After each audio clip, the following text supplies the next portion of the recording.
ఈ విజయాన్ని సాధించలేము. రైతు పోరాటం అనేది ఎట్లాగుంటుందో ఆల్రెడీ మన ఢిల్లీలో రైతులు చూపించారు. రోడ్డు మీదకి వచ్చి వంట వార్పు చేసుకొని మోడీ ప్రభుత్వాన్ని కదిలించి రైతులకు వ్యతిరేకంగా చేసిన 3 చట్టాలని మళ్ళీ వెనక్కి తీసుకునేటట్టు చేయగలిగిన శక్తి మన రైతులకు ఉంది. అటువంటి మళ్ళీ అలాంటి సమయం మనకి ఆసన్నమైంది. ఈవేళ జిందాల్ కోసం ప్రభుత్వం అంతా కూడా, ప్రభుత్వంలోని పెద్దలందరూ కూడా ఏకమై దీని ఏకపక్షంగా రైతులకు సంబంధం లేకుండా దీన్ని కాజేద్దామని ప్రయత్నిస్తున్నారు. మన భూమిని కాజేయడానికి వాళ్ళెవరు అనేది ప్రశ్నించాల్సిన బాధ్యత మనకు ఉందా లేదా? మన భూమిని మనం ఎలా వదులుకుంటాం? మనకి ఎన్నో ఏళ్ళు పంట పండించి ఆ పంటని వచ్చిన దాన్ని ప్రజలందరికీ అందించిన మనం ఎలా వెనకబడి ఉంటాము అనేది ఇప్పుడు ప్రశ్న. ఈవేళ జిందాల్ కోసం ఇచ్చిన భూములకి సంబంధించి జిందాల్ మనకి ఆ రోజున ఏమి హామీ ఇచ్చింది అనేది ఒకసారి మనం మననం చేసుకుందాం. ఆవేళ 2,05,00,000 రూపాయలు ఎకరానికి ఇచ్చారు. అంతే విలువతో ఉండే షేర్లు కూడా ఇస్తామని చెప్పి ఆ రోజున జీవోలో రాశారు. ఈవేళ జిల్లా కలెక్టర్ గారు అంబేద్కర్ గారు చెప్తున్న మాటలో ఎటువంటి వాస్తవం లేదు. ఇది జిందాల్కి రైతులకి మధ్య జరిగిన ఒప్పందం కాదు, ప్రభుత్వ సమక్షంలో జరిగిన ఒప్పందం. ప్రభుత్వం తన జీవోలో స్పష్టంగా చెప్పింది జిందాల్ ఏం చెయ్యాలి రైతుల కోసం అనేది స్పష్టంగా అన్ని రాశారు. 2006లో వచ్చిన జీవోలో అందులో ఏం చెప్పారయ్యా అంటే 2,05,00,000 రూపాయలు పే చేయాలి. అంతే విలువ ఉన్న షేర్లు అంటే ఒక్కొక్క రైతుకి 20,000 షేర్లు ఆ రోజున మనకి ఇవ్వాల్సి ఉంది. 20,000 షేర్లు అంటే ఎకరానికి 20,000 షేర్లు. ఎకరానికి 20,000 షేర్లు అంటే ఆ షేర్ విలువ ఈవేళ ఎంత ఉందో తెలుసా మీకు? ఆ షేర్ విలువ 1,40,00,000 రూపాయలు ఉంది. ఎకరం ఉన్న ప్రతి రైతుకి కూడా 1,40,00,000 రూపాయలు రావాలి. కానీ అందులో 1 రూపాయైనా మనకు వచ్చిందా? రాలేదు. రెండవది, ఈ జిందాల్ ఫ్యాక్టరీ పెట్టేటప్పుడు మన రైతుల పిల్లలకి అది ఎకరం కానివ్వండి, అరెకరం కానివ్వండి, 10 సెంట్లు భూమి పోయిన వాళ్ళకి కూడా ఉద్యోగం ఇవ్వాలి. ప్రతి రైతు కుటుంబంలోనూ ఒక వ్యక్తికి ఉద్యోగం ఇవ్వాలి అన్నారు. ఎంతమందికి ఉద్యోగాలు ఇచ్చారయ్యా? ఒకరికి ఇవ్వలేదు. ఆ ఉద్యోగాలు ఏవో ఉద్యోగాలు కాదు. మన పిల్లల్లో ఎవరైనా సరే ఇంజనీరింగ్ చదివిన వాళ్ళు ఉంటే వాళ్ళకి ఇంజనీర్ ఉద్యోగం ఇవ్వాలి. ఏమీ చదువుకోకపోతే క్లాస్ 4 ఉద్యోగం ఇవ్వాలి. ఆ ఉద్యోగం ఇచ్చేంత వరకు కూడా అంటే ప్లాంట్ రూపాయల మినిమం వేజ్ ఇవ్వాలని కూడా జీవోలో రాశారు. మినిమం మీ ఎవరికైనా సరే 10,000 నెలకు 10,900 రూపాయలు చొప్పున మీకు కానీ మీ పిల్లలకి కానీ ఎవరికైనా వచ్చిందా? రాలేదు. మరి ఎంత మోసం చేస్తే అంబేద్కర్ గారు ఏమంటున్నారంటే, అంబేద్కర్ గారు అంటే కలెక్టర్ గారు, జిందాల్ కలెక్టర్ గారు, ఆ మహానుభావుడు బిఆర్ అంబేద్కర్ గారి పేరు పెట్టుకొని ఇక్కడ ఈ అంబేద్కర్ గారు దళితులను మోసం చేస్తున్నారు. పైగా ఉద్యమాలు చేసే వాళ్ళని మోసం చేస్తున్నారని చెప్పి ఆయన పబ్లిక్ ఆరోపిస్తున్నారు. ఎవరు మోసం చేస్తున్నారు? మీకు మోసం జరుగుతున్నట్టు మీరు గ్రహించారా లేదా? మీరు గ్రహించారు కదా, మీకు మోసం జరుగుతుంది కదా, అందుకనే కదా ఇంతమంది ఇవాళ ఇక్కడికి వచ్చారు. అందుకని ఈ మోసాన్ని మనం ఎదుర్కోవాల్సిన పరిస్థితి మనకి ఉంది. మరి ఎవరైనా కానివ్వండి, మనం మోసం చేసేవాళ్ళు ఎవరైనా కానివ్వండి, మనం ఎదుర్కోవాలంటే మనందరం కూడా సమైక్యంగా ఉండాలి.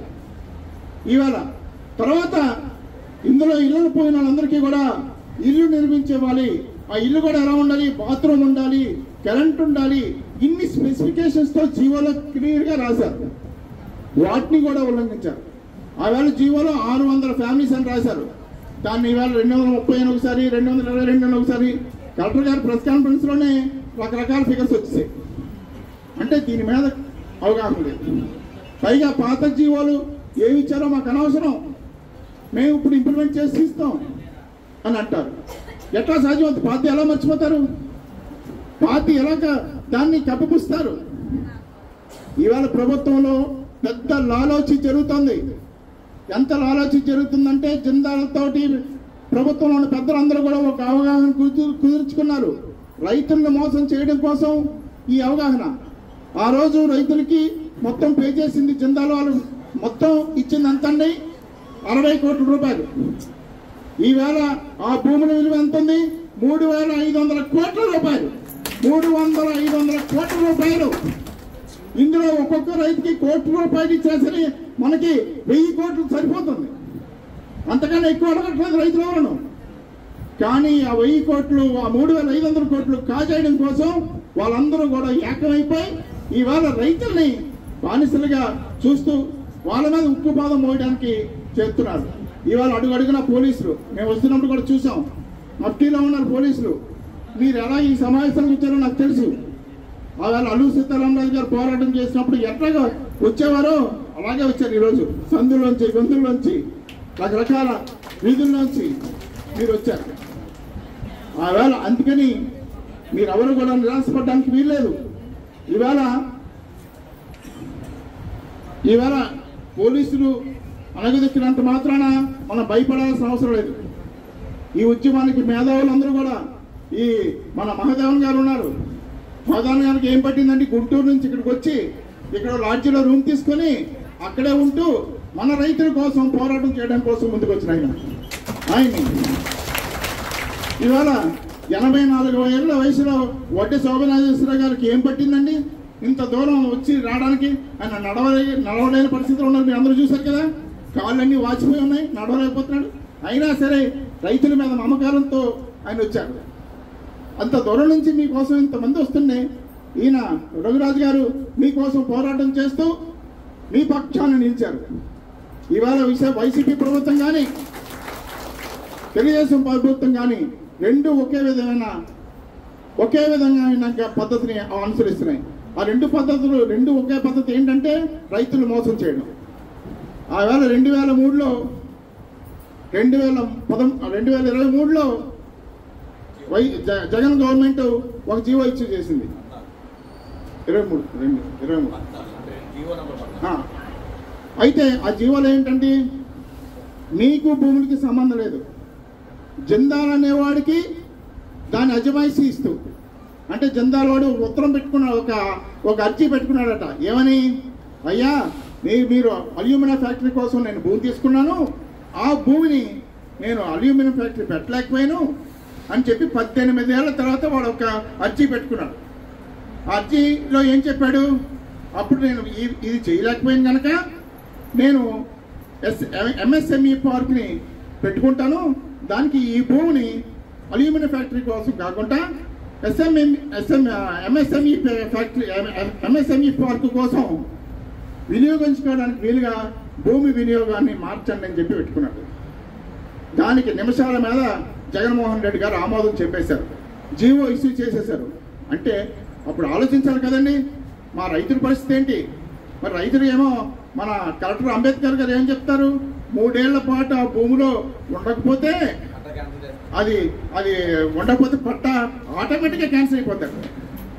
మరి వీడి 18 ఏళ్ళు లేకుండా ఉంటే మరి వీడికి క్యాన్సిల్ అవుదా? జిందాల్ గారిది కదా. మనం యాక్చువల్గా మన భూమి తీసుకునే పద్ధతే ఆ రోజున వైఎస్ రాజశేఖర రెడ్డి గారి టైంలో 2006లో భూమి తీసుకునే పద్ధతే తప్పుడు పద్ధతి. ఏ భూమి తీసుకోవాలన్నా సరే రాజ్యాంగం ప్రకారంగా, యాక్ట్ ప్రకారంగా 300A సెక్షన్ ప్రకారం 302A ప్రకారం మనకి భూసేకరణ చట్టం ద్వారానే తీసుకోవాలి. భూసేకరణ చట్టం ద్వారా కాకుండా దీన్ని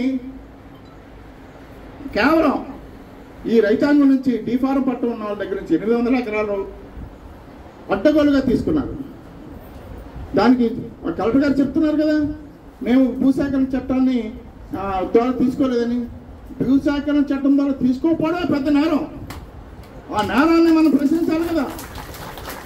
ఇవాళనే సరే మనం సిద్ధంగా ఉందాం. మీరు మా భూమిని భూసేకరణ చట్టం కింద తీసుకుంటే కనీసం ఒక్కొక్క రైతుకి 1,50,00,000 రూపాయలు ఈజీగా వస్తుంది. 1,50,00,000 రూపాయలు ఇచ్చి, ఎకరాకి 1,50,00,000 రూపాయలు ఇచ్చి తీసుకోమందాం, ఎంఎస్ఎంఈ పార్క్ పెట్టుకోమందాం. కానీ రైతులకి ప్రయోజనం, రైతులకి న్యాయం జరిగేంత వరకు కూడా మనం అంగీకరించడానికి వీల్లేదు. శోభనాథేశ్వర గారు చెప్పినట్టు ఎవరి భూముల్లో వాళ్ళు ఉండండి.